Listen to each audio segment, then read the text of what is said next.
할렐루야. 각 가정에서 함께 예배 드리시는 여러분을 환영하고 축복합니다. 우리 함께 기도하고 찬양하는 시간 갖도록 하겠습니다.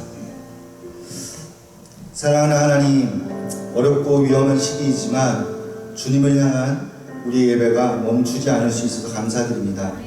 함께 모이는 예배도 중요하지만 우리의 처한 모든 삶의 자리에서 드려지는 흔적들이 주님을 향한 예배가 되어지길 소망합니다. 모든 순서와 찬양 가운데 함께 하심을 믿으며 예수 그리스도의 이름으로 기도합니다. 아멘.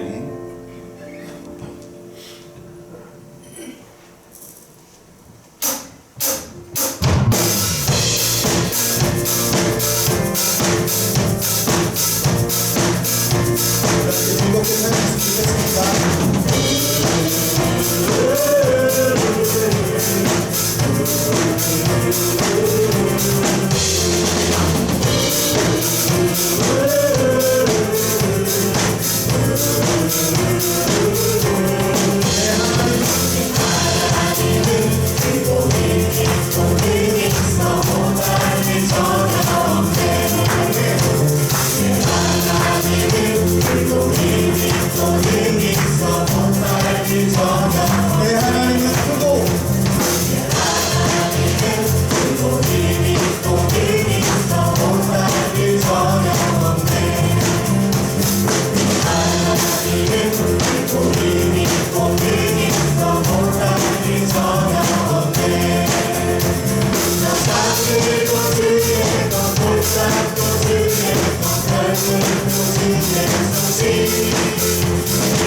지난주 그 말씀을 들으면서 바디메오가 예수님에게 달려갔던 그 열정과 그 열심을 좀 묵상했습니다. 그래서 지금 되게 힘들고 어려운 시기이지만 우리가 그 어려움에 매몰되어 있지 말고 이럴 때일수록 더욱더 하나님의 말씀대로 살아보려고 노력하고 하나님의 의를 구하는 그런 삶을 살아냈으면 좋겠습니다. 그래서 이 곡을 선곡했고요. 먼저 그 나라와 그의 의를 구하라 이렇게 찬양했으면 좋겠습니다.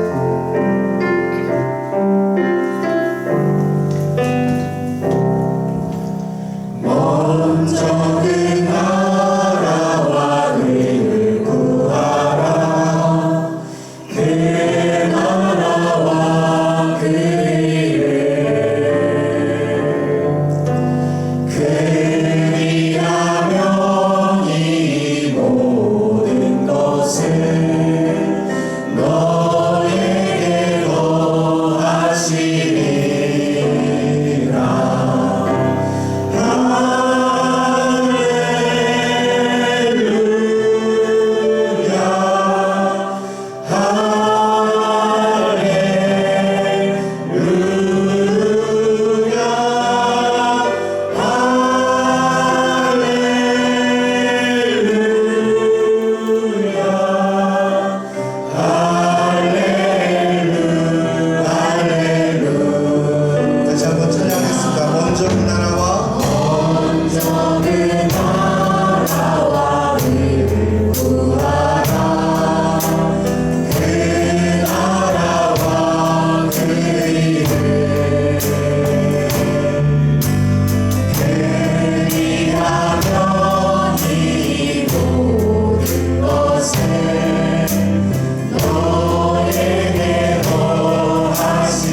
주실 텐데 우리가 하나님의 십자가, 하나님의 공의에 깊이 감사드리고 깊이 묵상하는 한 주가 되었으면 좋겠습니다. 하나님의 공의 함께 찬양하겠습니다.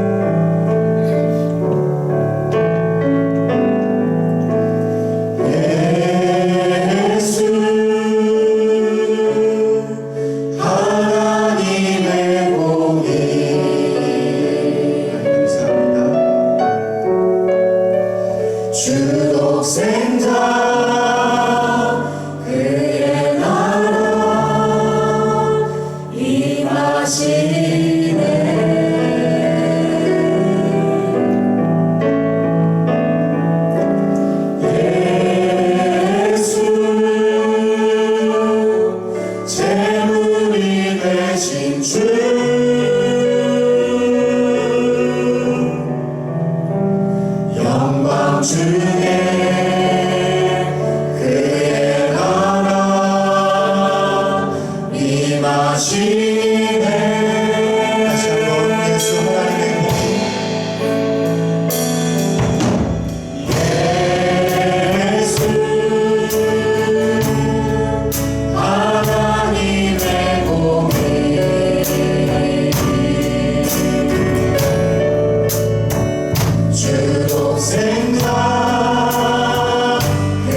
현저하게 맞추어서 묵상 기도드림으로 2020년도 종려주일 예배를 하나님께 드리겠습니다.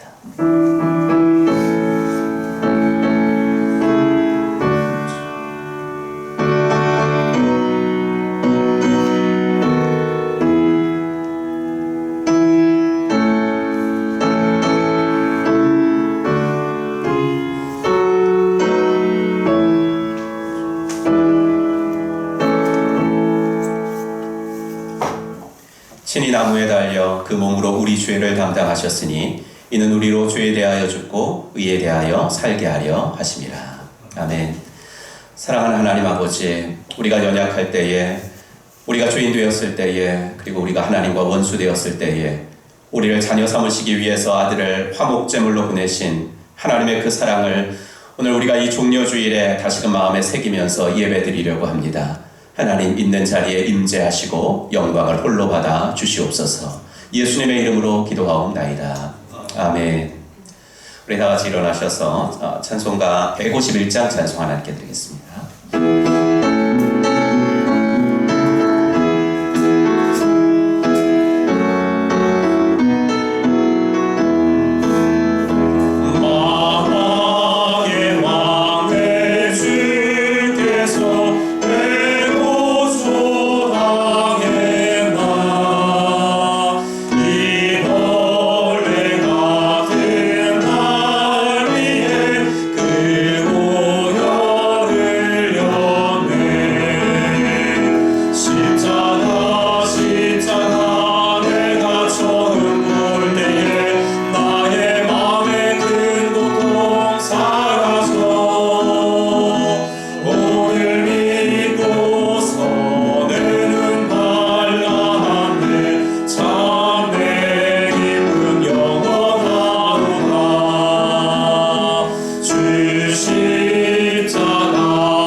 성시교문 129번 종려주일에 해당하는 기도입니다. 시온에 따라 크게 기뻐할지어다. 보라 내 왕이 내게 임하시나니 그는 공의로우시며 구원을 베푸시며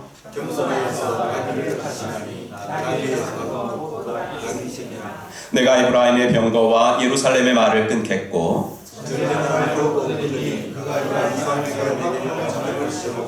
그의 통치는 바다에서 바다까지 이르고 앞에서 가고 뒤에서 따르는 무리가 소리 높여 이르되 주의 이름으로 오시는 이여 가장 높은 곳에서 호산나 하더라. 아멘. 사도신경으로 우리의 신앙을 고백하겠습니다.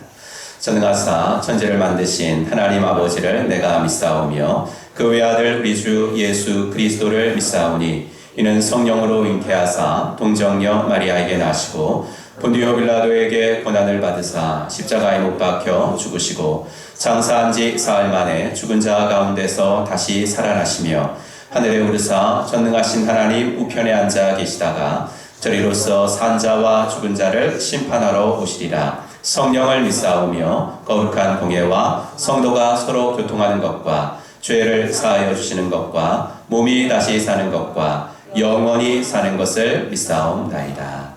아멘. 자리에 앉으시고 찬송가 94장 찬송 하나님께 드리겠습니다.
김재영 장로님 기도 인도하시겠습니다. 함께 기도하겠습니다. 세상은 어지럽고 요란하지만 성도에게 주신 은혜와 평강 가운데 거하다가 이 예배 자리에 있게 하심을 감사합니다. 성령님, 우리를 새롭게 하시고 충만하심으로 채워주셔서 전 인격이 말씀 앞에 반응하며 결단으로 나아가는 주님의 삶의 이유와 믿음의 원동력이 되는 예배, 말보다 행함에 순종이 있는 삶의 예배로 나아가는 시작이 되게 해 주십시오. 아멘.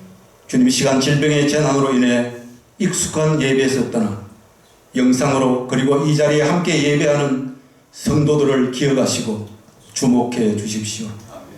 예배가 위협받는 이 시기에 하나님이 큰 소리로 말씀하시는 광야에서 주의 음성에 귀를 기울이며 하나님의 뜻을 발견하는 영적 긴장과 근신의 삶이 되게 하시며 어떤 상황에서도 예배의 본질을 잃지 않는 신앙인으로 살게 해 주십시오. 아멘. 길과 진리와 생명이 되신 주님, 동암교회 성도들의 삶을 예배와 말씀으로 정결케 하셔서 악을 도모함에 인생을 허비하지 않고 헌신을 위해 삶이 낭비되도록 힘쓰며 비추는 등불처럼 세상의 한 모퉁이를 비추기 위해 몸부림치는 신앙인이 되어 지옥을 향해 달려가는 자들에게 시선이 머물러 영혼 구원에 올인하며 복음 전거와 사수의 책임을 감당하는 세상이 주목하는 영적 리더로 세워주십시오. 우리의 피난처와 요새가 되시는 하나님, 우한폐렴으로 인해 세계와 이 나라가 불안한 가운데 있습니다. 하나님께서 새 사냥꾼의 올무에서와 심한 전염병에서 우리를 건지실 것이기에 이 재앙을 두려워하지 않고 주의 뜻을 구하며 겸손히 기도합니다. 주님, 질병의 확산을 막아주십시오. 섬기는 의료진들에게 힘을 주시고 속히 치료제가 개발되어 이 모든 것이 하나님의 섭리와 은혜임을 깨닫는 기회가 되게 해 주십시오. 우리를 위해 십자가에서 고난받으신 구원의 주님, 다음 주 고난주간을 맞으며 주님을 깊이 묵상하고 기도와 금식으로 동참하기 원합니다. 나의 악한 생각과 정욕, 그리고 그것들로부터 나오는 말과 행동이 스스로를 더럽혀 하나님과의 교제가 중단되지 않도록 주의하며 지금 이 자리까지 인도하신 에베네셀의 하나님을 기억하고 감사하는 시간들이 되어 부활의 아침을 기쁨으로 맞게 해 주십시오. 주님, 종말의 때에 많은 사이비와 이단들이 성도들을 미혹하여 사랑이 식어지고 믿음의 배반이 많이 일어나고 있지만 깨어 항상 기름을 준비한 슬기로운 처녀처럼 늘 성령 충만함을 유지하게 해 주십시오. 아버지, 혼란한 이 나라와 민족을 진노 가운데서 기억하여 주시고 4월 15일 총선을 통해 무너진 공의와 정의가 다시금 회복되도록 하나님의 마음에 합한 자들을 선택하여 주십시오. 주님, 선교사님들을 지켜주셔서 복음 확산이 중단되지 않도록 성령께서 지켜 보호하여 주십시오. 아버지, 시간 말씀을 증거하는 송근성 목사님께 성령의 기름 부어주셔서 거룩한 말씀의 통로가 되고 은사가 공동체로 흘러가는 은혜의 매개체로 사용해 주십시오. 한 주도 예배와 말씀을 통해 영혼의 부딪힘이 있는 복음적인 성도로 십자가 고난을 깊이 경험하게 하실 예수님의 이름으로 기도합니다. 아멘. 아멘.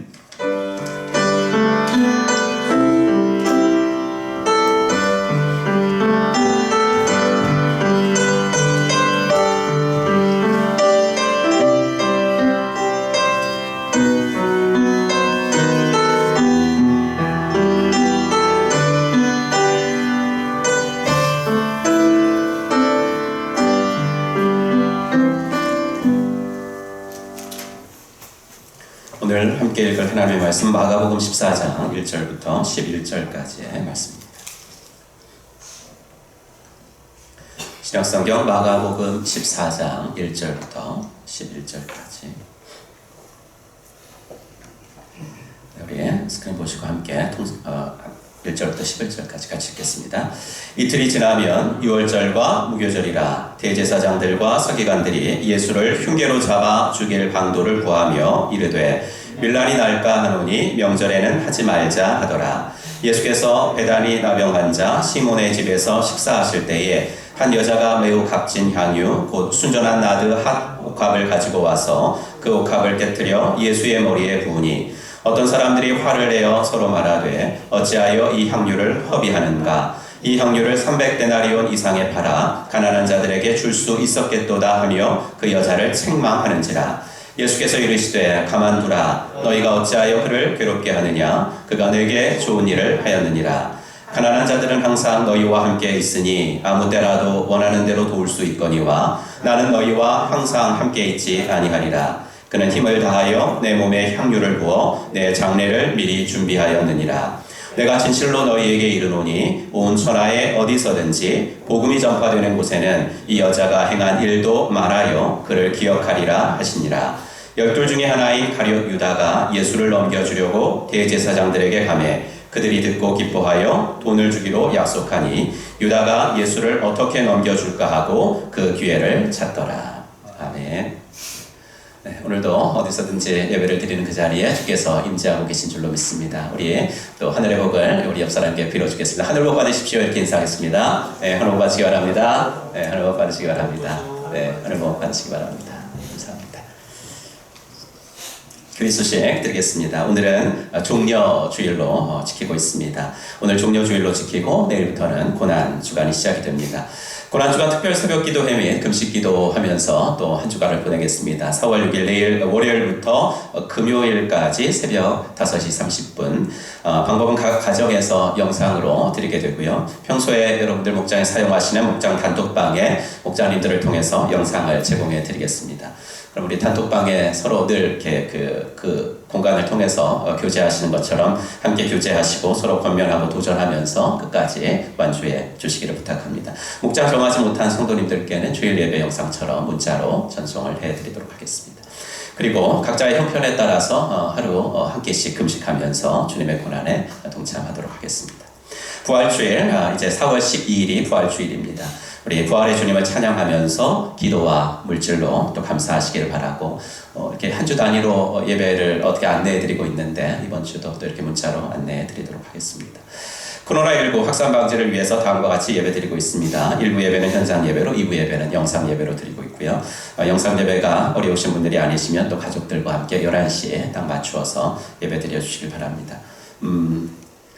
11시 이렇게 공예배의 정신을 살리기 위해서 또 11시에 가급적이면 그 시간도 어디에 떨어져 있나 맞춰보자 이렇게 하고 있는데 처음에는 11시 딱 돼서 이렇게 보면은 조회수가 금방금방 많이 올라갔거든요. 그런데 요새는 오후에도 들으시고 그러시는지 오후에도 많이 올라가는 것 같고 그렇습니다. 이렇게 정확한 건지 잘 모르겠는데 하여튼 여러분들께서 가급적이면 11시에 우리 공예배를 드려주시기를 부탁을 드리고 또 현장 예배에서는 예방 필요 조치들을 하면서 우리 예배 드려주고 있습니다. 감사합니다. 신약성경 통독자 이번 주에도 우리 많은 목장에서 또 많은 분들 신약성경 다 읽어주셨습니다. 포기하지 말고 또 끝까지 읽어주시길 바랍니다. 교회 헌금 계좌 안내해드립니다. 그리고 특별히 이번 주는 이제 부활절 감사헌금 드려야 되는 주간이라서 온라인으로 우리 부활절 헌금 드리실 때 자기 이름 그 뒤에다가 이제 부활이라고 좀 이렇게 기입을 해주시면 감사하겠습니다. 교우 소식 우리 조성윤 형제님, 임민주 자매님, 깨프 목장 우리 목자님이신데요. 4월 15일 수요일에 오후 2시에 더체플 청담 3층에서 결혼 예배가 있습니다. 많이 축하해 주시고 다음 주에 한 번 더 광고 드리겠습니다. 우리 임중성 목장이 이제 일본을 선교하시게 됐습니다. 그래서 나고야 목장으로 정했습니다. 일본 나고야 코마키라는 도시인데요. 그냥 나고야 목장으로 이렇게 정했으니까 여러분들께서 그렇게 또 불러주시기를 부탁을 드립니다. 이번 주 교회 청소는 슬라브로 목장에서 섬겨주시도록 하겠습니다. 네, 이 시간 우리 말씀 듣기 전에 한번 찬송 하나 드리고 말씀 듣도록 하겠습니다. 우리 말씀 들으면서 많은 시간 갖겠습니다. 내게 있는 향유 값 주께 가져와. 내게 있는 향유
가지고 함께 죽어보시고 또 스크린 보시고 함께 기도하겠습니다.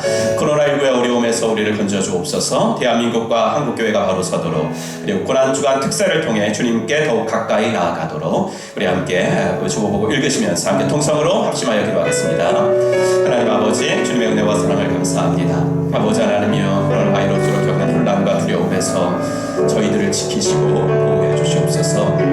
하루빨리 치료제와 백신이 개발되어지고 확산이 멈추어지게 하시옵소서. 수고하는 방역 직원들과 의료진들에게 힘을 주옵소서.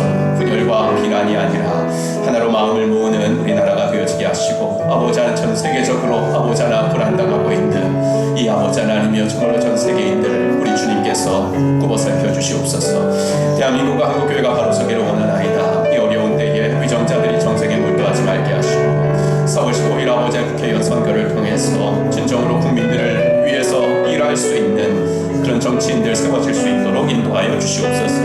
한국교회가 하나님께 더욱 기도하게 하시고, 이 공경의 시기를 헤쳐나갈 수 있는 지혜를 허락하여 주시옵소서.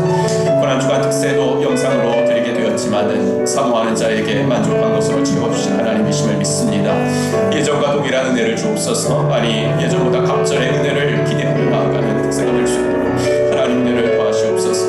참으로 어려운 상황에서 맞지 않는 우리의 고난주간이기에 더욱 주님의 십자가 고난에 동참하는 기회가 될 수 있도록 우리 하나님 은혜를 더하여 주시고, 아버지 하나님, 우리의 기도가 아버지 더욱더 주님 앞에 간절해지고 아버지 진실해질 수 있도록 하나님 은혜를 더하여 주시기를 간절히 원하오니 우리 주님께서 함께하여 주시옵소서. 주 도와주시옵소서.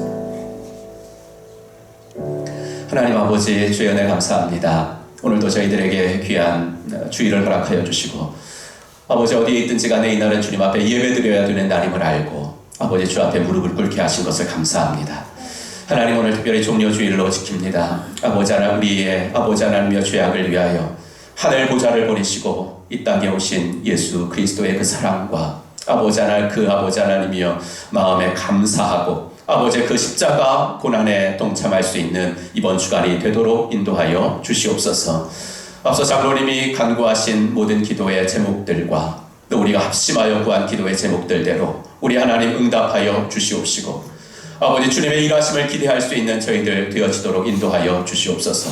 멈추게 하신 것도 주님이시고 다시 시작해 하실 분도 주님이신 줄로 믿습니다.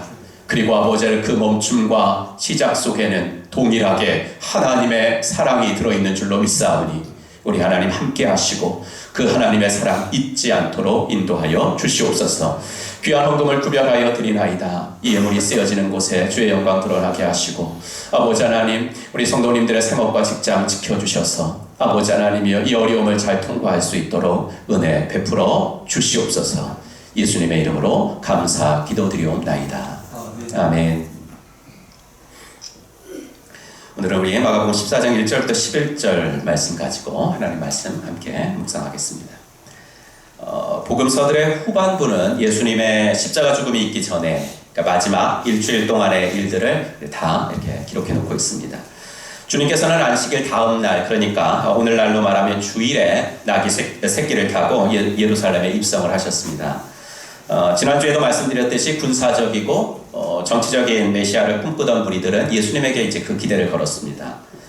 예수님이 예루살렘에 들어오시자 이제 그 기대가 절정에 달했던 것 같아요. 요한복음 12장 보시면 다음 날에는 명절을 지키러 온 많은 무리가 예수께서 예루살렘에 들어오신다는 말을 듣고 종려나무 가지를 꺾어들고 그분을 맞으러 나가서 호산나, 주님의 이름으로 오시는 이에게 복이 있기를, 이스라엘의 왕에게 복이 있기를 하고 외쳤다. 이제 이렇게 백성들이 손에 종려나무 가지를 흔들어 가면서 이제 환영을 했다. 그래서 이제 오늘이 종려주일입니다. 특별히 이때는 6월절이었습니다. 그 당시 예루살렘에는 너무 이제 고대이기 때문에 그 정확히 숫자를 말하기는 어렵습니다. 그래서 이제 폭이 상당히 큽니다만, 학자들의 말을 빌리자면 그때 예루살렘에는 대략 6만에서 12만 정도 이제 사람들이 살고 있었어요. 그런데 오늘 본문 1절에서 나오듯이 6월절 그리고 그 다음 날부터 이제 무교절이 시작되는 이 한 열흘 정도의 그 잔치 기간 동안에는 예루살렘을 찾는 순례객들이 최대 30만 가량 되었다는 기록이 있습니다. 여러분, 예수님 어린 시절 이야기로 유일하게 기록되어 있는 얘기가 있죠. 세상 말로 하면 엄마 아빠 잃어버린 이야기. 서 있죠. 하지만 예수님은 너무나 태연하게 성전에서 랍비들과 성경 토론하고 있었다는 그 스토리를 우리는 압니다. 그때가 언제예요? 6월절이에요. 수많은 순례객들 그리고 다 뭐 짐승들 한 마리씩 다 끌고 다니었을 테니까 그 길이 얼마나 복잡했겠습니까? 그러니까 엄마 아빠 뭐 잃어버릴 만도 하죠. 그런데 특별히 그런 절기들 중에 6월절은 어떤 절기입니까? 이스라엘이 애굽의 압제로부터 그 자유를 얻은 날을 기념하는 절기예요. 근데 지금은 애굽이 아니라 로마의 압제 밑에서 씨름을 하고 있지 않았습니까? 그 옛날 서슬퍼른 바로의 속박 가운데서 구원해 주신 하나님이 언제 우리를 다시 로마의 압제로부터 풀어주시려나? 6월절이 올 때마다 이스라엘 백성들은 가슴속 깊은 곳에서 평소에는 그냥 참고 지내고 담아두고 지내던 자유, 해방, 민족 뭐 이런 것들이 6월절이 오면 더 꿈틀대곤 했었습니다. 그런데 백성들은 그런 기대를 예수님에게 걸었던 거예요.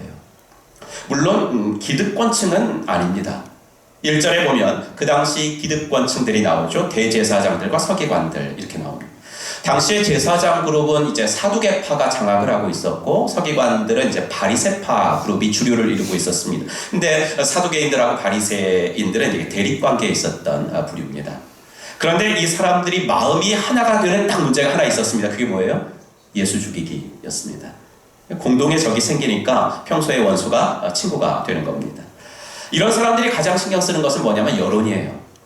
자신들도 하나님을 믿는다고 하는 사람들인데 이들이 우려하는 것은 자기들이 하려는 일이 하나님의 뜻을 거스르면 어떻게 하나 이걸 우려해야 되는데 그런 건 전혀 상관이 없이 자기들이 하려는 일 때문에 밀란이 일어나면 어떻게 하나 여론이 자기들에게 불리해지면 어떻게 하나 이것을 늘 신경 쓰던 사람이었어요. 자신들의 기득권을 유지하기 위해서는 정적인 예수를 죽여야 되겠는데 예수님이 이렇게 백성들이 종려나무 가지를 흔들고 환영하고 예수님 가시는 길에 자기 옷을 막 걸어서 깔을 정도로 대중적인 지지를 예수님이 받고 계시는 것을 아는 이상 섣불리 예수님을 어떻게 하지도 못하겠고 안절부절하고 있었던 겁니다. 예수님은 6월절에 돌아가셨습니다. 하나님은 예수님의 십자가 죽음을 6월절에다 맞추셨습니다. 그런데 정작 예수님을 당시 기득권 세력들은 6월절에는 죽이지 말자라고 얘기하고 있었거든요. 2절을 다시 보시면 그런데 그들은 백성이 소동을 일으키면 안 되니 명절에는 하지 말자 하고 말하였다. 이렇게 예수님의 죽음은요 이틀 전까지만 해도 정확히 정해진 게 없었어요. 이렇게 너무나도 신속하고도 불법적으로 진행된 일입니다. 1절에 보면 대제사장들과 서기관들이 예수를 흉계로 잡아 죽일 방도를 구하며 이렇게 나오죠. 흉계라는 단어는 속임수라는 뜻이에요. 예수님이 정말 죄를 졌다면 속임수를 쓸 필요가 뭐가 있어요? 어떻게 체포할까 머리를 맞대고 방도를 구할 이유가 뭐가 있겠습니까? 예수님이 정말 죄를 졌다면 죄 없는 분을 자기들의 기득권 유지를 위해서 죽이려고 하니까 무슨 속임수를 써야 되나 방도를 구해야 했고 그렇게 하려니까 혼자 머리로는 이제 안 되는 거예요. 혼자 머리로는 안 되니까 어제의 원수까지도 친구로 삼아서 이번 일에는 우리가 좀 힘 모아보자 이렇게 힘을 합쳤다는 겁니다. 이런 사악한 무리들의 음모가 진행되고 있던 때에 예수님은 베다니라는 곳에 방문을 하셨습니다. 베다니는 예루살렘에서 이제 동쪽으로 한 3km 떨어진 가까운 도시예요. 근데 예수님이 예루살렘에 들어오신 후에는 주로 여기다가 거처를 잡으신 것 같습니다. 그래서 이제 일주일 동안 돌아가시기 전 일주일 동안은 이제 여기서 예루살렘까지 뭐 3km밖에 안 되니까 쉽게 말하면 출퇴근하시면서 성전에서도 자주 가르치시고 뭐 그런 일들을 하신 것 같아요. 예수님은 이날 이 동네에 살고 있는 시몬이라는 사람의 식사 초대를 받으셨습니다. 마가는 이 사람을 나병 환자 시몬이라고 소개를 합니다. 그러면 나병 환자가 사람들하고 함께 식사하고 이런 정상적인 사회생활을 하는 것은 당연히 불가능했을 것이니까 아마 이 사람은 전의 문둥병자였었을 것 같아요. 전의 문둥병자였는데 예수님께 치유를 받고 그래서 그 은혜가 감사해서 예수님을 대접하고 싶어 했을 것 같습니다. 물론 이건 마가의 관심사는 아니고요. 우리들의 추측일 뿐입니다. 마가의 관심은 이제 요 다음부터입니다. 시몬의 집 규모가 얼마만 했을지 모르지만 이제 메인 거실이 있었다면 메인 거실에는 당연히 남자들만 있었을 겁니다. 그런 공간에 여자가 들어온다면 그 여자는 당연히 음식 시중을 드는 여자입니다. 그리고 그래야만 합니다. 음식 시중 드는 일도 아닌데 여자가 남자들이 식사하고 얘기하는 자리에 들어간다는 것은 아주 예의에 어긋나는 일이었습니다. 자매님들 뭐 이해가 안 돼도 그냥 이해하세요. 예. 기분이 나쁘더라도 그때 그랬어요. 지금은 일이 아니니까. 그런데 바로 그날 그 자리에 한 이름 모를 여인이 들어옵니다. 그런데 그 여인의 손에는 옥합이 하나 들려 있었어요. 그 옥합에는 순전한 나드 향유가 들어 있었습니다. 나드는 주로 인도 지방의 나드라는 허브 식물의 뿌리나 잎에서 추출하는 매우 고가의 향유입니다. 이게 사랑의 노래인 아가서에도 2번인가 이렇게 등장을 해요. 아가서 1장 12절 보면 왕이 침상에 앉아 있을 때에 나의 나도 기름이 향기를 뿜어냈구나. 우리말로는 이제 나도라고 음역이 되어 있는데 원문에는 나드라고 기록이 되어 있습니다. 그럼 얼마나 비싼 향유일까? 이 향유의 가격은 사람들이 매겨줬습니다. 5절 이 향유를 300데나리온 이상에 팔아 가난한 자들에게 줄 수 있었겠도다. 그러니까 이 여인이 들고 온 옥합 안에 들어있는 나드 향유가 값으로 따지면 300데나리온 정도 됐다라는 겁니다. 그럼 많이 들으신 말씀이지만 당시 1데나리온은 노동자가 하루 일해서 받는 돈이니까 300데나리온이라고 하면 뭐 적어도 이제 1년치 임금입니다. 우리가 지지난주에 7병이어 기적을 살펴보았는데 예수님이 5병이어 기적을 일으키실 때 제자들이 이런 말을 했잖아요. 이르시되 너희가 먹을 것을 주라 하시니 여짜오되 우리가 가서 200데나리온의 떡을 사다 먹이리까. 사람들에게 어느 정도 양을 주려고 했는지는 그건 잘 모르겠지만 하여튼 5,000명의 사람들에게 식사를 제공하기 위해서 필요한 돈으로 제자들이 200데나리온을 말한 것을 보면 이 나드 향유가 얼마나 고가의 향유였는지 우리는 충분히 짐작할 수가 있습니다. 그런데 너무나 엄청난 일이 벌어졌어요. 옥합을 들고 그 식사 자리에 들어온 여인이 그 옥합을 깬 겁니다. 그리고는 그 순전한 나드 향유를 예수님의 머리에 부었습니다. 여러분 고대 세계에서 잔치 자리에 초대받은 손님에게 그 주인이 기름을 붓는 것은 통상적인 일이었습니다. 누가복음 7장에서 예수님과 한 바리새인의 대화를 보면 당시에 잔치에 초대한 손님에게 주인이 해야 할 것들이 무엇이었는지를 엿볼 수 있습니다. 44절부터 보시면 내가 너희 집에 들어올 때 너는 내게 발 씻을 물도 주지 아니하였을 때 너는 내게 입맛 주지 아니하였을 때 너는 내 머리에 감람유도 붓지 아니하였을 때 이게 초대받은 사람에게 집주인이 해야 할 예의적인 행동이었다는 거예요. 그러니까 이 여인이 예수님의 머리에 기름을 부은 건요, 물론 그 자체가 이제 집주인이 한 것이 아니라 이름 모를 여인이 갑자기 나타나서 한 것이니까 좀 놀랬기는 했겠죠. 하지만 어떻든지 이 기름 부은 자체가 해서는 안 될 일을 했기 때문에 사람들이 놀란 건 아닙니다. 사람들이 놀란 것을 넘어서 화를 낸 이유는 4절에 나와요.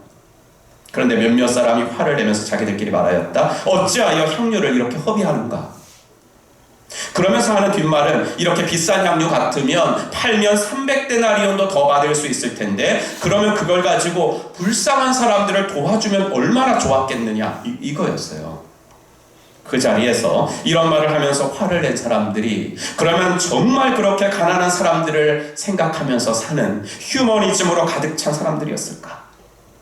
요한의 기록에 따르면 그 무리들 중에 한 명이었던 가룟 유다도 화를 냈는데 요한은 그가 그렇게 화를 낸 이유를 정확히 꼬집어서 그의 복음서에 기록해 놓았습니다. 요한복음 12장 6절 그가 이렇게 말하는 것은 가난한 사람들을 생각해서가 아니다. 그는 도둑이어서 돈자루를 맡아가지고 있으면서 거기에 든 것을 훔쳐내곤 하였기 때문이다. 물론 마가는 거기에 있던 사람들이 왜 화를 냈는지 요한처럼 직설적으로 말하지는 않습니다. 그러나 하여튼 가난한 사람들에게 썼으면 더 좋았을 그런 돈을 예수 한 사람에게 그렇게 쏟아붓는 여인을 보고 화를 낸 겁니다. 그 여인이 하는 일을 보고서 한마디로 헛된 일, 허비, 낭비라고 규정을 지어버린 거예요. 여러분, 마땅한 대상에게 마땅한 일을 한 걸 가지고 낭비라고 합니까? 아니죠. 마땅한 대상에게 마땅한 일을 했는데 허비라고 할 사람은 없어요. 근데 지금 이 여인이 예수님이 한 것을 사람들이 낭비라고 했다는 건 무슨 말이에요? 예수는 그 정도의 사람은 아니라는 거예요. 그 정도로 호사를 누려도 될 사람은 아니라는 거예요. 그런 대접을 받을 마땅한 사람은 아니라는 거예요. 예수, 그래 사람들 병도 고쳐주고 기적도 베풀어주고 말씀도 잘 전하시고 하지만 300데나리온어치의 향유를 그 머리에 쏟아부어도 될 정도의 사람은 못 된다는 겁니다. 그래서 여인에게 화를 낸 거예요. 너가 너무 지나쳤다 그런 거죠. 너가 너무 과했어 이런 거죠.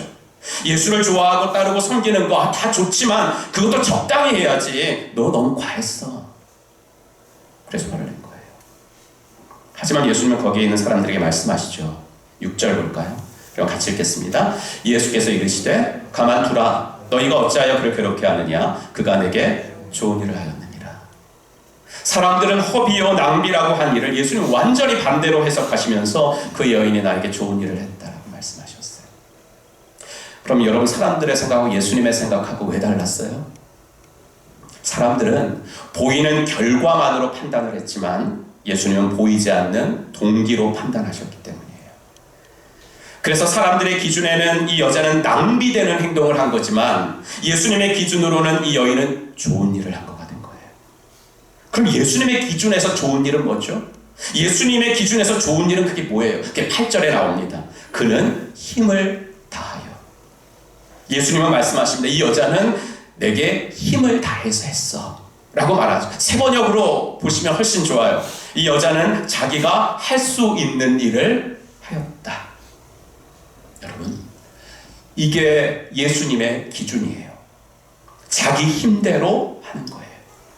자기가 할 수 없는 것이 아니라 할 수 있는 선에서는 자기 힘대로 하는 것.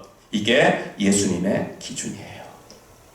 예수님은 전에도 이 말씀을 하셨어요. 성전에서 사람들이 헌금하는 것을 보고 계셨을 때 예수님이 한 과부가 2렙돈을 헌금하는 것을 보셨거든요. 렙돈이라는 것은 그 당시 쓰였던 화폐 중에서 가장 작은 단위였어요. 그래서 다른 성경에는 푼이라고 번역을 했어요. 2푼 이렇게. 아까 데나리온도 설명해 드렸는데 1데나리온 이거 하루 임금이라고 그랬잖아요. 근데 그 한 데나리온의 128분의 1이 한 렙돈이에요. 그러니까 과부는 그거 2개, 그 2개 이렇게 드렸다는 거죠. 그런데 예수님은요, 그 과부를 보시고 제자들에게 이렇게 말씀하셨습니다. 마가복음 12장. 내가 진정으로 너희에게 말한다. 헌금함에 돈을 넣은 사람들 가운데 이 가난한 과부가 어느 누구보다도 더 많이 넣었다. 모두 다 넉넉한 데서 얼마씩을 떼어 넣었지만 이 과부는 가난한 가운데서 가진 건 모두 곧 자기 생활비 전부를 털어 넣었다. 이게 예수님의 기준이에요. 자기가 할 수 있는 한에서 힘을 다하여 하는 것. 이게 예수님이 보시는 헌신의 기준이에요. 여러분 잘 보세요. 오늘 본문에 나오는 여인의 헌물, 그러니까 300데나리온 이상이 되는 헌물하고 이 과부가 드린 2렙돈의 헌금하고요. 이게 비교가 돼요. 이게 세상의 관점으로 비교조차 안 되잖아요. 그런데 예수님에게는 어때요? 똑같은 칭찬을 받아요. 왜 그래요? 동기가 같기 때문에. 자기가 할 수 있는 한에서 힘을 다하여 한 그 헌신의 동기가 다르지 않으니까 그런 거예요. 그건요, 달란트 비유에서도 나옵니다. 열심히 장사해서 주인에게 10달란트 가지고 온 종이나 4달란트 가지고 온 종이나 주인의 칭찬은 똑같았잖아요. 착하고 충성된 종아. 만약 1달란트 받은 종도 열심히 장사해가지고 남겨가지고 2달란트 갖고 왔다면 똑같이 착하고 충성된 종이라고 칭찬받았을 거예요. 하나님이 보시는 것은 결과가 아닙니다. 야, 너 내놔봐. 10달란트야? 아, 그래. 너 1등. 너도 내놔봐. 너 4달란트, 넌 그럼 2등. 그러시는 분이 아니라는 거예요. 얼마나 충성했느냐, 무슨 마음으로 충성했느냐, 그 동기를 보시는 분이라는 거죠.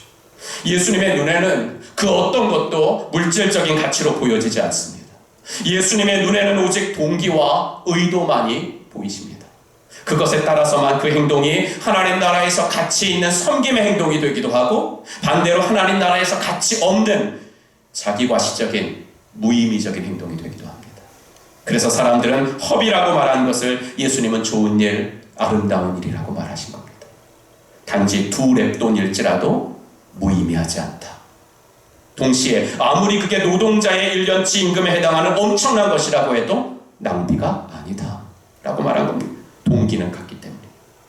그리고 무엇보다도 예수님은 그런 진실한 동기로 높임 받으시기에 충분히 존귀하신 분이시기 때문입니다. 7절을 읽으시면 예수님이 너무 교만하신 거 아닌가 하는 생각을 갖게 돼요. 우리 7절 말씀도 한번 같이 읽겠습니다. 가난한 사람들은 늘 너희와 함께 있으니 언제든지 너희가 하려고만 하면 그들을 도울 수 있다. 그러나 나는 언제나 너희와 함께 있는 것이 아니다. 성경의 두 큰 계명이 뭐예요? 하나님 사랑과 이웃 사랑이잖아요. 내 이웃을 내 몸과 같이 사랑하라는 것이 중요한 계명이잖아요. 그런데 예수님은 이 말씀을 하심으로써 그 계명을 무시한 건 아니지만, 이웃 사랑하라는 것을 무시한 건 아니지만 우선순위 면에서는 그 계명보다 자신을 더 우선순위에 놓는 것 같은 그런 발언을 지금 하신 거예요. 그때 그 자리에 있던 사람들은 당연히 이 말씀을 이해하지 못했겠지만, 여러분, 이 말씀이 사실 아니에요? 이런 말이 있어요. 선물의 가치는 그것을 받는 사람의 가치를 알려준다. 선물의 가치는 그것을 받는 사람의 가치를 알려준다. 물론 이 말에서 나오는 가치라는 말이 그 사람의 인격이나 그런 말을 말하는 것은 아니고 그 사람과 나와의 관계를 이야기하는 거예요. 이거는 우리가 일상생활에서도 경험하는 거예요. 예를 들어가지고 우리가 살면서 챙기는 경조사들이 얼마나 많아요. 그런데 어떤 경우는 다른 사람들하고 좀 다르게 할 때가 있잖아요. 그죠? 이번 달 나도 참 힘들어도 그래도 이분하고 관계는 다른 사람하고 난 좀 달라. 그러면서 좀 더 할 때가 있지 않습니까? 선물의 가치는 그것을 받는 사람의 가치, 정확히 말하면 그 사람과 나와의 관계를 이야기하는 거예요. 이 여인에게 예수님은 그러신 분이셨어요. 오늘 우리가 부른 찬송처럼 이 세상 부귀와 명예와 행복과 이전에 즐기던 어떤 것과도 바꿀 수가 없는 분이셨어요. 이 여인에게 있어서 예수님의 가치는 그 어떤 것과도 비교할 수 없었어요. 300데나리온이요? 아니요. 3000데나리온어치의 향료라도 예수님에게는 아깝지 않았어요. 이 여인에게 그것은 전혀 낭비가 아니었어요. 단 1%도 낭비가 아니었어요. 사람들은 데나리온이라는 화폐의 단위로 환산을 해서 그 향료의 가치를 매겼지만 여인에게 있어서 그 향료는 그런 어떤 값으로 매길 수 있는 것이 아니었어요. 영어 단어에 priceless라는 단어가 있잖아요. 가격이 없다. 즉 값으로 매길 수 없을 정도로 귀한 그런 뜻이잖아요. 여인은 나드 향유를 담았던 옥합까지 깨트렸어요. 그냥 부으면 됐죠. 그 부으면 됐는데 왜 깼어요? 이 옥합에 이제 다른 건 안 담겠다는 거예요. 완전한 헌신이죠. 그래서 사람들은 이 여인에게 화를 낸 거예요. 지나치다는 거죠. 과도한 종교병에 걸렸다는 거죠. 그러나 여러분, 주님은 이 여자가 한 행동을 자신의 죽음과 연결시키세요. 아까 본 8절을 마저 읽어보면 이 여자는 자기가 할 수 있는 일을 하였다. 곧 내 몸에 향유를 부어서 내 장례를 위하여 할 일을 미리 한 셈이다.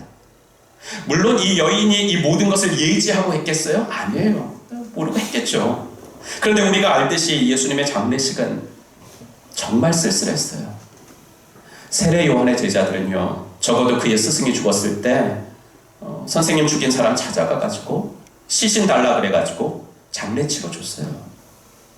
그러나 예수님의 제자들은 다 도망갔어요. 정말 신의도 없고 의리도 없는 사람들이었어요. 평소에 예수님의 사역을 도왔던 여인들이 무덤의 위치만 도와두고 예수님의 시신에다가 기름이라도 발라드리려고 계획했는데 그 계획은 예수님의 부활로 인해서 무산이 됐죠. 그러니까 지금 이 여인이 예수님의 머리에 나드 향유를 부은 것은 제자들도 안 하고 여인들도 못 해드린 예수님의 장례를 미리 한 셈이 된 거예요. 이 여인이 이것을 알고 이런 일을 하지는 않았을 겁니다. 그러나 예수님은 자신의 죽음이 어떤 죽음이 될 것인지를 아셨습니다. 참으로 쓸쓸한 죽음이 될 거고, 이사야 선지자가 예언한 대로요, 이는 그가 자기 영혼을 버려 사망에 이르게 하며 범죄자 중 하나로 헤아림을 받았습니다. 범죄자처럼 취급받으면서 죽는 그런 죽음이 될 것임도 아셨습니다. 여러분, 흉악한 범죄자의 수치스러운 죽음에 누가 향유를 부어요? 누가 그런 사람 몸에 기름을 발라요? 그런데 이 여인은 예수님의 몸에 미리 순전한 나드를 아낌없이 붓습니다. 무슨 말입니까? 이분은 범죄자 취급을 받으며 죽으실 것이지만, 이분은 제자들마저 배신하는 쓸쓸한 죽음을 죽으실 것이지만, 이분은 나에게는 그런 분이 아닙니다. 이분은 나의 모든 것을 아낌없이 쏟아부어도 아깝지 않은 분입니다. 예수님 같은 분은 저에게는 없습니다. 이 고백을 한 것이죠. 다시 말씀드릴게요. 이 여인은 이런 것을 알고 향유를 부은 것은 아니에요. 하지만 예수님은 이 여인의 이 헌신의 행동을 자신의 죽음과 예수님이 연결시켜 주셨다는 것이 중요해요. 그리고 14장을 좀 더 읽어 나가시면 예수님은 제자들과 마지막 유월절 식사를 드시면서 이런 말씀을 하셨어요. 24절, 이르시되 이것은 많은 사람을 위하여 흘리는 나의 피, 곧 언약의 피니라. 예수님은요, 이제 이틀 뒤면 십자가를 지실 겁니다. 십자가 위에서 자신의 피를, 구원을 필요로 하는 죄인들을 위해서 아낌없이 쏟아 부으실 겁니다. 어느 누가 예수님의 그 피를 허비라고 하겠습니까? 어느 누가 예수님의 그 죽으심을 보고 낭비라고 하겠습니까? 그것은 헛된 일이 아니라 모든 사람을 위한 기쁜 일이고 좋은 일이 됐죠. 그래서 복음입니다. 온 천하에 전파될 복음입니다. 그런데 예수님은 그 복음이 시작되는 나의 십자가 죽음, 나의 장례를 이 여인이 준비한 것이다 라고 말씀하십니다. 내가 너희들을 위해서 나의 피를 아낌없이 부을 것처럼 이 여자는 나를 위해서 자신의 가장 귀한 것을 아끼지 않고 나에게 부은 거라고 말씀해 주고 계신 겁니다. 그래서 이 여인을 앞에 두고 사람들에게 이런 칭찬을 하신 거죠. 9절, 내가 진정으로 너희에게 말한다. 온 세상 어디든지 복음이 전파되는 곳마다 이 여자가 한 일도 전해져서 사람들이 이 여자를 기억하게 될 것이다. 그러니 어찌 이 행동이 허비고 낭비가 되겠습니까, 여러분? 온 천하에 전파되어서 수많은 생명을 살릴 그 복음의 시작, 그 십자가 죽음을 준비한 이 행동을 어찌 돈으로만 따지면서 허비요, 낭비요, 사치스러운 일이요, 과도한 종교병이라고 할 수가 있겠습니까? 마가는 이름 모를 한 여인의 이야기를 끝낸 후에요, 아주 짧게 가룟 유다 이야기를 하고 단락을 이제 마무리합니다. 유다가 대제사장들에게로 가요. 대제사장 어떤 사람이죠? 아까 1절에서 본 대로 예수님을 흉계로 잡아 죽일 방도를 궁리하던 사람들이었어요. 그런데 그 사람들이 유다에게로 왔나요? 아니에요. 유다가 먼저 가요. 목적은 예수님을 넘겨주려고. 마가는 가룟 유다를 이야기할 때 이 표현을 자주 쓰는 사람인데 12 중에 하나인 가룟 유다. 12 중에 하나. 그러면 12 중에 하나인, 즉 한솥밥을 3년 동안 먹던 그가 왜 이런 음모에 가담하고, 아니 더 나아가 자신이 먼저 이렇게 적극적으로 나섰을까요? 마가는 유다의 동기에 대해서 말해주지는 않아요. 물론 이제 11절에 본문 11절에 돈거래가 나오기 때문에 돈이 그 동기가 되었다는 추론이 할 수는 있어요. 추론을. 혹은 뭐 정치적이고 민족주의적인 야망이 가룟 유다에게 있었고, 근데 예수님이 그것을 실현해 줄 사람으로 생각하고 따랐는데 예수님이 정치에는 도무지 관심이 없으시고 투쟁은 고사하고 무기력한 모습을 보이시니까 예수님에게 환멸을 느껴서 그랬다는 추론도 가능은 합니다. 하지만 마가의 관심은 여기서도 유다의 동기가 무엇이었을까, 왜 얘가 이랬을까라는 것을 말해주지 않아요. 마가의 관심과 의도는 오직 한 가지예요. 그것을 위해서 마가는 여인의 이야기를 오늘 우리가 읽은 본문의 중간에다가 집어넣어 놓고 있습니다. 이 여인의 이야기에 앞서서 읽은 1절과 2절은 무슨 이야기였죠? 예수님을 잡기 위해서 기회를 엿보는 기득권 세력들. 이 여인의 이야기 뒤에 읽게 되는 10절과 11절 이야기는 뭐였죠? 예수님을 잡아 넘기기 위해서 기회를 엿보는 가룟 유다. 11절 한번 읽어볼게요. 시작. 그들이 듣고 기뻐하여 돈을 주기로 약속하니 유다가 예수를 어떻게 넘겨줄까 하고 그 기회를 찾더라. 두 얘기 가운데 이 여인의 아름다운 이야기가 들어가 있어요. 그럼 이 문맥 자체에서 메시지가 느껴지지 않습니까? 무슨 설명을 여러분들 따로 들을 필요가 없지 않습니까? 아까 처음에 말씀드렸듯이 여자는 남자들의 식사 자리에 음식 시중이 아니면 들어올 수가 없었어요. 그러니 이 여인이 그 자리에 쉽게 들어올 수 있었겠습니까? 얼마나 많은 용기가 필요했겠습니까? 얼마나 많은 기회를 봐야 했겠습니까? 언제 들어갈까? 언제 들어갈까? 바리새인들은 예수님을 죽일 기회를 찾고 유다는 예수님을 팔아넘길 기회를 찾고 있을 때 이 여인은 예수님을 향한 자신의 사랑을 나타내 보일 기회를 찾고 있었어요. 제사장들은 자기들의 기득권 유지를 위해서, 유다는 물질적 보상을 얻으려고 일말의 죄책감도 없이 예수님을 희생시키려고 하고 있을 그때 이 이름 모를 여인은 그분을 위해서 자기의 값진 물건을 희생을 하고 있어요. 마가의 관심은 오직 이것뿐이었어요. 종교 지도자들과 가룟 유다의 나쁘끄러운 기록들 사이에 한 여인의 아름다운 헌신에 이 가슴 뜨거운 기록들을 넣어 놓아서 오고 오는 세대의 이 본문을 읽는 우리들에게 그렇다면 당신은 어떤 인생을 살겠습니까? 그렇다면 당신은 어떤 인생을 살겠습니까? 우리에게 묻고 싶었던 거예요. 전 세계적으로 많은 사람들이 죽고 있는 때를 우리가 지금 살아내고 있습니다. 우리는 모두 어떤 기록과 흔적을 남기고 살다가 이 세상을 떠날 것입니다. 이 여인의 행동, 예수님이 말씀하시기를 앞으로 온 천하에 복음이 전파되는 곳에는 이 여인의 행동은 잊혀지지 않을 것이다. 그 말씀은 그대로 됐습니다. 이 헌신과 섬김과 사랑의 행위는 2000년을 이어져 내려오고 있습니다. 마찬가지로 예수님을 죽인 무리들과 예수님을 팔아넘긴 유다의 그 악한 행위도 결코 잊혀지지 않고 2000년이 지난 지금까지 내려져 오고 있습니다. 그래서 우리는 자신에게 물을 수밖에 없어요.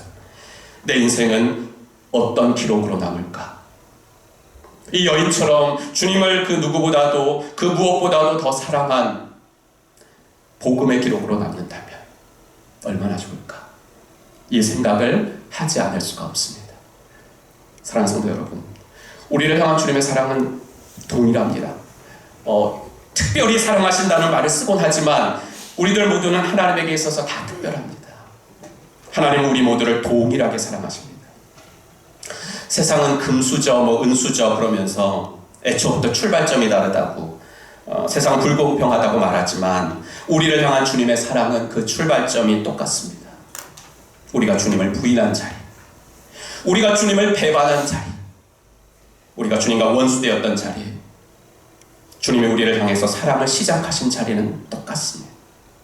그리고 그 주님의 사랑은 시간이 가도 동일해요. 변치 않아요. 한결같습니다. 그런데 주님을 향한 우리의 사랑은 좀 다른 것 같고 아닌 것 같습니다. 주님을 향한 우리의 사랑은 출발점은 같아도 시간이 지나면 두 갈래로, 세 갈래로 갈라지고 나누어지는 것 같습니다. 그래서 자꾸만 원점으로 돌아가는 것이 필요합니다. 사랑을 했는데 무엇 때문에 사랑했는지, 그리고 지금 사랑하고 있다면 정말 어떤 동기로 사랑하고 있는지, 그리고 그 동기가 진실하다면 난 그 주님께 어떤 사랑을 부어드릴 수 있는지 원점으로 돌아가서 자신에게 물어봐야 합니다. 그래서 절기는 아주 중요합니다. 매년 돌아오는 절기이지만 다시 한번 원점으로 돌아가서 반드시 생각해야 할 본질적인 것을 나에게 묻고 대답할 수 있는 시간이기 때문입니다. 내일부터 고난주간이 시작이 됩니다. 새벽에 일어나서 세수하고 아직은 쌀쌀한 새벽바람을 맞으면서 예배당으로 달려나와야 하는데 그러지 못해서 마음이 너무 무겁습니다. 고난주간 영상을 준비하고 있는데 정말 혼자서 시뮬레이션을 너무 많이 해봤어요. 그러니까 이런 거죠. 새벽에 일어나서 거실에 앉아가지고 이제 TV에 연결해서 뭐 영상을 이렇게 틀든가, 아니면 새벽인데 뭐 귀찮게 그냥 스마트폰으로 보지 뭐 그러다, 그리고 또 식구들이 다 새벽 기도를 하면 모르겠는데 뭐 나만 뭐 예수를 믿는다 뭐 그런 가정도 있을 거 아니에요. 그럼 나만 한다면 이렇게 소리도 작게 하고 이어폰을 끼고 뭐 조그만 요 화면을 어디다 받쳐놓고 있을 우리들을 생각을 하니까 과연 이게 될까? 과연 이게 은혜가 될까? 과연 집에서 방에서 이 기도가 될까? 영상 예배를 준비하면서도 회의적인 마음이 참 많이 들었습니다. 그런데 그런 마음이 들다가 생각이 좀 달라졌습니다. 이번 주가 고난주간은 오히려 우리에게 더 복이 될 것 같다는 생각이 들었습니다. 이런 환경에서도 새벽을 깨운다면 차라리 새벽에 예배당에 나오는 것이 더 편해요. 이게 더 쉬워요. 이런 환경에서조차도 주님께 기도할 수 있다면, 새벽을 깨우면 하나님은 그런 우리들에게 복을 더하여 주시겠다라는 확신이 들었습니다. 왜냐하면 예배의 본질, 기도의 본질, 그리고 주님을 사랑한다고 하며 살아올 내 신앙생활의 내용을 다시 한번 점검하는 시간이 될 것이기 때문입니다. 사랑하는 성도 여러분, 바라기는 오늘 묵상한 이 여인처럼 우리 모두 주님 앞에서 뜨거운 사랑의 기록을, 정말 주님 앞에서 뜨거운 사랑의 기록을 남겨드리는 복된 인생 살아가기를 예수님의 이름으로 축복합니다. 기도하겠습니다. 오늘 이 시간 오늘 주신 말씀을 우리 한번 기억하면서 주님의 음성에 귀를 기울여 보시기를 바랍니다. 이 두 개의 대조되는 기록을 읽으며 내 인생은 어떤 기록으로 남을 것인가, 아니 남아야 하는가 생각해 봅시다. 여러분, 가룟 유다도 12 중에 하나였어요. 마가는 유다를 말할 때 자주 12 중에 하나라고 말해요. 무슨 말이에요? 우리도 충분히 그럴 수 있다. 그렇죠? 우리도 충분히 그럴 수 있는 연약한 사람이라는 거예요. 유다도 출발은 나쁘지 않았다는 거죠. 12 중에 하나였으니까. 하지만 끝이 좋아야 합니다. 근데 끝이 좋으려면 항상 지금을 점검해야 합니다. 지금의 헌신, 지금의 동기. 하나님, 내가 할 수 있는 선에서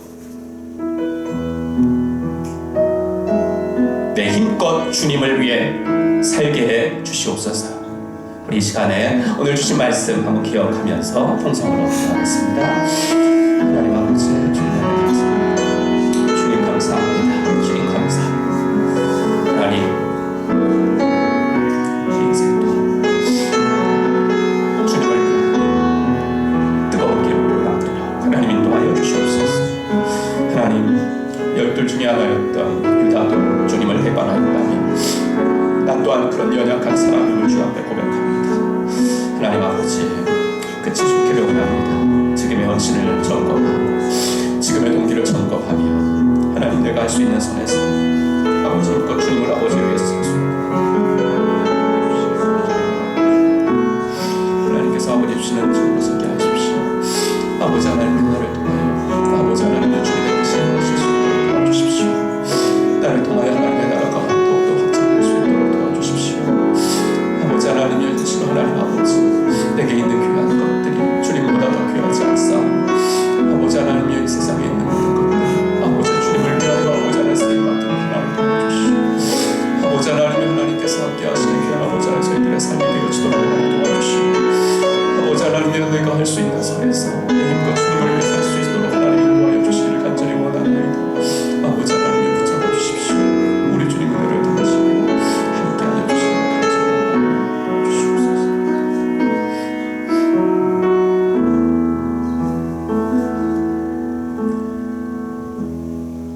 하나님 아버지, 주님의 은혜와 사랑을 감사합니다.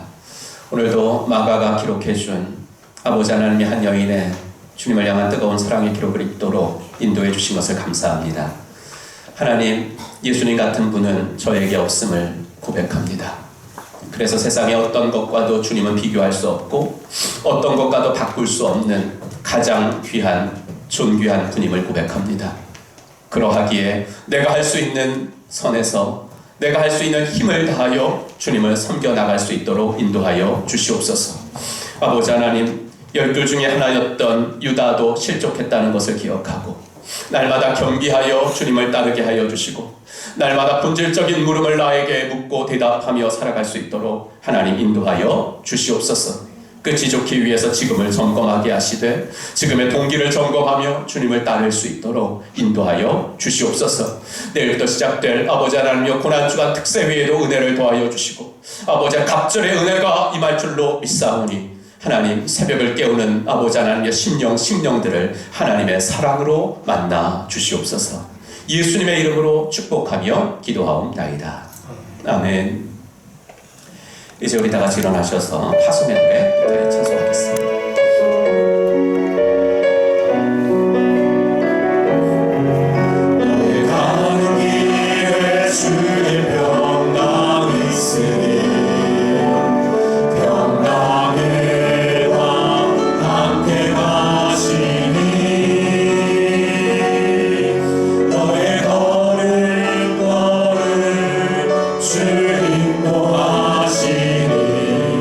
주의 강한 손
허물과 죄로 죽었던 우리들을 십자가 구속으로 다시 살려주신 우리 구주 예수 그리스도의 은혜와 아들을 이 땅에 보내주신 하나님의 지극하신 사랑하심과 성령 하나님의 감화 감동 위로 충만하심이 우리 죄를 위해서 귀한 피를 다 쏟아 부어주신 예수님의 사랑을 기억하며 나도 그 주님 앞에서 뜨거운 사랑의 기록을 남기며 내가 할 수 있는 선에서 나의 힘을 다하며 주님을 섬기기로 마음속에 다짐하고 돌아가는 사랑받는 당신의 자녀분들 머리 위에 이제로부터 영원토록 함께 있을지어다. 아멘.